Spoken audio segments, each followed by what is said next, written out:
এখানে সিমির উম্মা করবো বলে জলটা হয়ে গেছে, ফুটে গেছে, সিমিগুলো দিয়ে দিলাম, গাজরগুলো দিয়ে দিলাম, এতে বিনসগুলো দিয়ে দিলাম,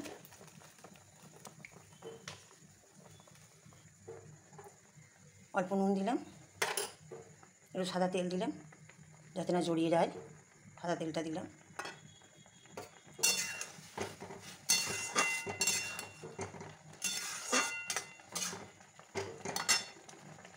এগুলো সিদ্ধ হয়ে গেছে। এবার এটাকে ছেঁকে নেবো ভালো করে।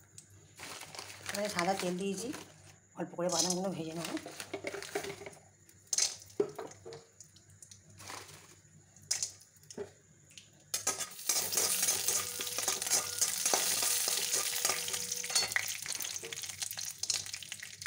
এবার বাদামগুলো তুলে নেব।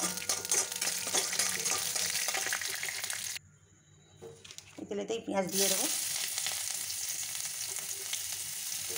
পেঁয়াজ আর লঙ্কাটা দিয়ে দিলাম,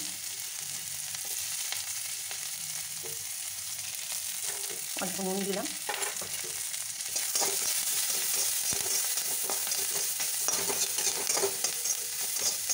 পেঁয়াজটাকে একটু লাল লাল হয়ে গেলে টমেটোগুলো দিয়ে দেবো। এবার টমেটোগুলো দিয়ে দিলাম। এই তেলেতেই ছোলার ডাল নিয়েছি 1 চামচ, বিউলির ডাল নিয়েছি 1 চামচ, আর কারি পাতা নিয়েছি, এগুলো এবার দিয়ে দেবো।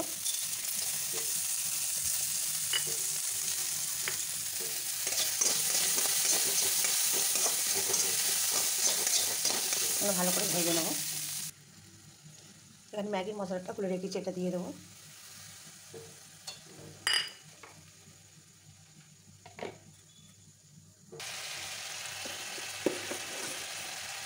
চিনি দিয়ে দিলাম 2 চামচ,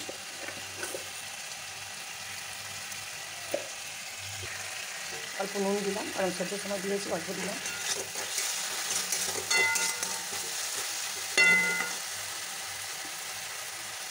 সিমিটা যে সিদ্ধ করে রেখেছিলাম এবার দিয়ে দিলাম।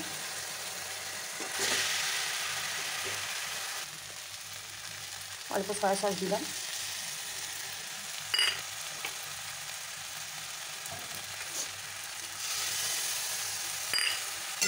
সয়া সস দিয়ে এবার ভালো করে নাড়তে হবে।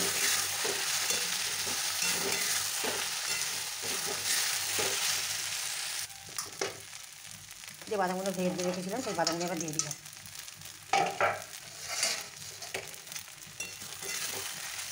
সিমের উম্মা রেডি, গ্যাসটা অফ করে দেবো। দেখছেন কি সুন্দর ঝোল ঝোল হয়েছে, কলাতে ধরে নি কিছু না।